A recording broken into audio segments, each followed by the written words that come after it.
Passenger गाड़ी लोग को ही हमने यहाँ पे ब्लैक लिस्ट किया है, क्योंकि उन लोग पैसेंजर कैरी करके उन लोग पैसेंजर का लाइफ को खतरा में डालता है। इसलिए ताकि पैसेंजर का लाइफ लॉस ना हो, इसलिए हमने इसको पैसेंजर को व्हीकल्स को पहले ब्लैक लिस्ट किया है। और अभी सुमो ही पैसेंजर व्हीकल्स है, लाइट मोटर व्हीकल्स में। अब इसको करने के बाद next I will move on to this one tempo auto, उसके बाद टाटा मोबाइल, उसके बाद ये डंपर्स, इन लोग में धीरे धीरे सबको black list step by one day at a time, step by step हम इसको करने जा रहे हैं। Hello and welcome to DMK news. इस वक्त मैं खड़ी हूँ DTO ऑफिस यूपिया के बाहर, और अगर आप न्यूज़पेपर पढ़ते हैं तो आपने देखा होगा कि रिसेंटली इस डिपार्टमेंट ने एक लिस्ट जारी की थी, और वो लिस्ट है जो भी vehicles commercial vehicles black list हुए हैं उसका लिस्ट है, और उसमें it has more than 100 commercial vehicles. तो आज हम आए हैं इस ऑफिस में जानने के लिए कि ये ब्लैक लिस्ट जो है क्यों हुआ। तो आइए जानते हैं यहाँ के अथॉरिटीज़ से इसके बारे में। एक्चुअली मेरा ये ब्लैक लिस्ट करने का, न्यूज़पेपर में पब्लिश करने का भी ये मेरा फर्स्ट इंटेंशन ये था कि गलत इंटेंशन से हमने नहीं किया है, और पब्लिक को अवेयरनेस क्रिएट करने के लिए हमने ये ब्लैक लिस्ट फर्स्ट जो लिस्ट है हमने निकले हैं। क्योंकि हमारा लोग है उन लोग को बिल्कुल मालूम नहीं होता है कि टैक्स को अप टू डेट रखना है, flying permit up to date करना है, और इंश्योरेंस अप टू डेट करना है। सो उन लोग बिना अप टू डेट किए बिना गाड़ी को ऐसे ही चलाता है। सो हमारा यहाँ पे ऑडिट ऑब्जेक्शंस 16 मार्च 2020 में एक बार आए हैं, और 22 में एक बार आए हैं। तो ये ऑडिट ऑब्जेक्शन 16 मार्च 2020 का है। तो इसमें हम लोग डिमांड नोटिस कुछ है दिए हैं, काफ़ी लोगों को दिए हैं, लेकिन कोई है एड्रेस भी सही प्रकार एड्रेस देते नहीं हैं। तो वो देर सारी जो है डिमांड नोटिस दिए वो वापस आ गए हैं। तो हम लोग का पास उन लोग को ना कॉन्टेक्ट नंबर है। पुराना समय में जब हम लोग का वाहन फोन नहीं था, ऑफलाइन जब करते समय में हम लोग उस समय में कॉन्टेक्ट नंबर भी लेके नहीं रख सकता था। तो अभी तो सिस्टम ऐसा हो गया कि कॉन्टेक्ट नंबर कंपलसरी हो गया, मैंडेटरी हो गया। हम कॉन्टेक्ट नंबर यहाँ पे अभी डाल सकते हैं। अभी वाहन कार्ड फॉर्म में बहुत ईजी हो गया हम लोग के लिए। तो अभी इन लोग को कॉन्टेक्ट करने के लिए कोई चारा ही नहीं है। सो इसलिए हम लोग इसको क्या करना पड़ा कि ब्लैक लिस्ट को लिस्ट आउट करना पड़ा। तो अगर लिस्ट आउट अगर इसको नहीं करने से हम लोग के लिए बहुत तकलीफ होता है, और ऑडिट ऑब्जेक्शंस होता है, कंसर्न ऑफिसर्स को हम लोग को एक्शन नहीं लिया है बोल के। तो हम लोग का ये से ऑडिट से, जनरल ऑडिट से, अकाउंटेंट जनरल से हमें बार बार क्वेश्चन अराइज करते हैं। तो फ्यूचर में हम लोग के लिए कंसर्न ऑफिसर्स के लिए भी प्रॉब्लम होगा, डायरेक्टर के लिए भी प्रॉब्लम होगा, और हम लोग एज अ गवर्नमेंट के लिए भी प्रॉब्लम होगा। So I don't want my transport department as well as my government to face problem because of these issues. तो इसलिए हमको ये ब्लैक लिस्ट को इशू को पब्लिक को अवेयरनेस के लिए करना पड़ा। अभी हमने ये 115 व्हीकल को ब्लैक लिस्ट किया, मेरा जो AR02 में रजिस्ट्रेशन था। अभी जितना भी हमने यहाँ पे ब्लैक लिस्ट किया है, नंबर 1 हमने लिया है, गाड़ी को चूज़ किया है। इसमें हमने पैसेंजर्स व्हीकल्स, ये ज़्यादातर 115 व्हीकल्स ये टाटा सुमोस है।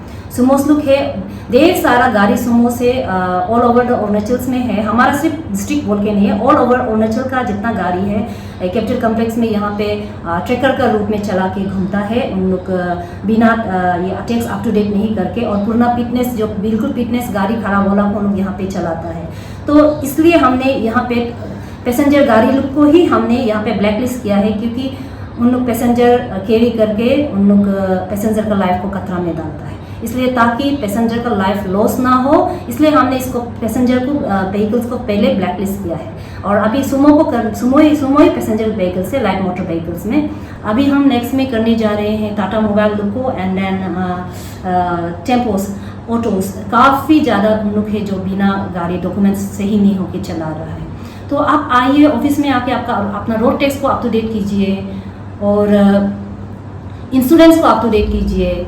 उसके बाद flying permit up to date कीजिए। कमर्शियल व्हीकल्स में ये बहुत ही ज़रूरी है इन लोग को अप टू डेट करने के लिए। तो इसको अप टू डेट नहीं करने की वजह से आप लोग का फाइन जो बहुत ज़्यादा बढ़ जाता है। तो फाइन को आप लोग देने नहीं सीखे, आप लोग और ऐसे ही रह जाता है। तो आप टाइमली आप उसको ईयरली वाइज में आप उसको करके अप टू डेट करते जाने से कोई प्रॉब्लम नहीं होगा। तो फॉर एग्जांपल यहाँ पे भी जब यहाँ इसको पब्लिश करने का बाद काफ़ी लोग आए हैं, फॉर एग्जांपल ओनरशिप ट्रांसफ़र का भी लेके, तो उन्होंने बोलते हैं कि हमने मेरा गाड़ी को बिक्री कर दिया। तो गाड़ी बिक्री कर दिया लेकिन ओनरशिप ट्रांसफ़र नहीं किया, तो लेकिन ओरिजिनल मालिक तो वही रह गया ना जिसने बिक्री कर दिया।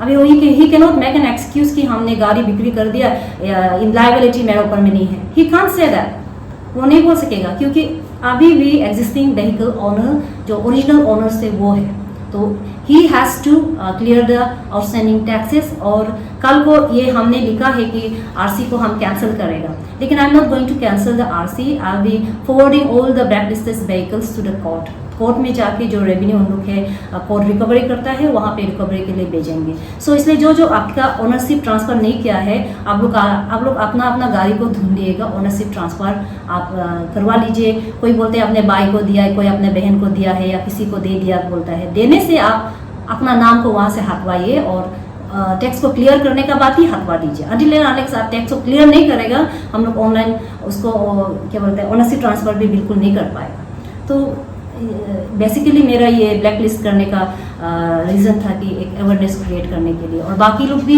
जो अपना टैक्स क्लियर नहीं किया है, और जो अपना भाई बहन चाचा जिसको भी है गाड़ी आप लोग दिया है, काइंडली अपना टैक्स को क्लियर कीजिए, ओनरशिप ट्रांसफ़र कीजिए। और जो गाड़ी जो है ऐसे घूम रहा है, काइंडली आप लोग ऐसा टैक्स पे नहीं करने से भी हो जाएगा, ऐसा मत कीजिए कि गाड़ी घोड़ा का प्रॉब्लम है। गाड़ी है कभी समय भी एनी टाइम एक्सीडेंट हो सकता है। गाड़ी का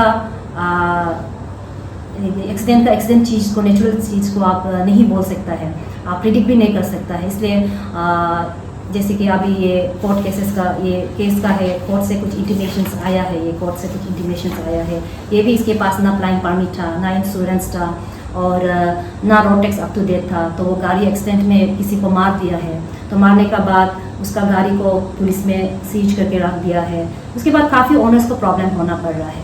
अपार्ट फ्रॉम 7 lakhs उसको कोर्ट में जिम्मा उसको देने का अलावा, उसको और भी as per act motor vehicle act section जितना भी यहाँ पे डाला गया है, उसका जो without flying permit, without registration, without road tax up to date and then without insurance, जितना भी है उसको सेक्शन को वो डाल के आपका मालिक में ही वो जितना सेक्शन से मालिक में चला जाएगा। तो गाड़ी आप हमारा लोग होते हैं, गाड़ी चलाते हैं, गाड़ी पकड़ता है, लेकिन उन लोग को गाड़ी का नियम को पूरा मालूम नहीं होके हम लोग ऐसे ही चलाता है। और सिर्फ गाड़ी पकड़ता है तो काइंडली उसका जो गाड़ी का डॉक्यूमेंट्स है उसको भी अप टू डेट करने के लिए आप लोग सीखिएगा, और हमेशा उसको चेक कीजिए कि गाड़ी कागज़ अप टू डेट है कि नहीं। Thank you. तो मैम ये जो आपने बोला जो फ्लाइंग परमिट नहीं है, उसके रोड टैक्स और इंश्योरेंस वगैरह, ये सबसे कमर्शियल व्हीकल्स के लिए है या फिर for every type of vehicle?